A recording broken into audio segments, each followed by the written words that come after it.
Skychefs Inc. prepares in-flight meals for a number of major airlines. During the most recent week, the company prepared and served 4,000 of these meals using 960 direct labor hours. The company paid the direct labor workers a total of $9,600 for the work, or $10 per hour. According to the standard cost card for this meal, it should require 0.25 direct labor hours at a cost of $9.75 per hour.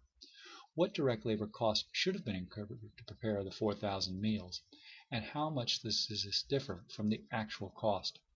Break down the variance into rate and efficiency variances. Let's begin by calculating our total direct labor hours allowed.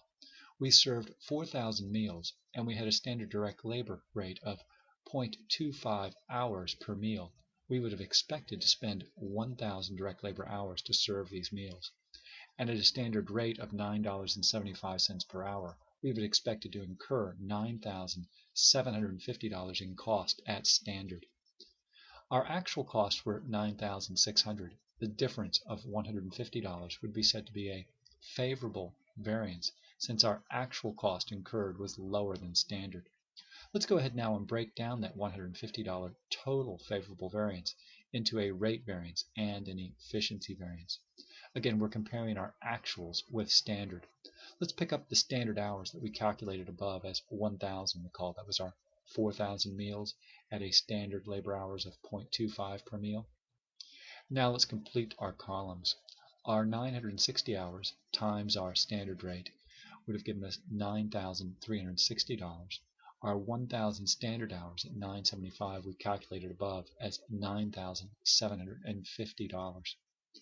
Our rate variance, then, is the difference between our $9,600 in actual cost and our $9,360, and we would say our rate variance is unfavorable since the actual hourly rate of $10 per hour was more than our standard rate of $9.75.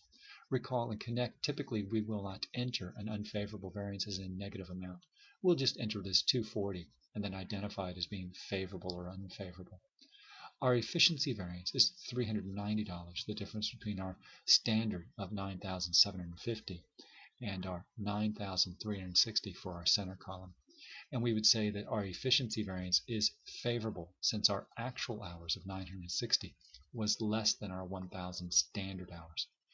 Again, our total variance can be found by taking the difference between our actual cost of $9,600 and our standard cost of $9,750, or we can add together our $390 favorable efficiency variance and our $240 unfavorable rate variance. And again, we said our total variance was favorable since our actual cost was less than standard.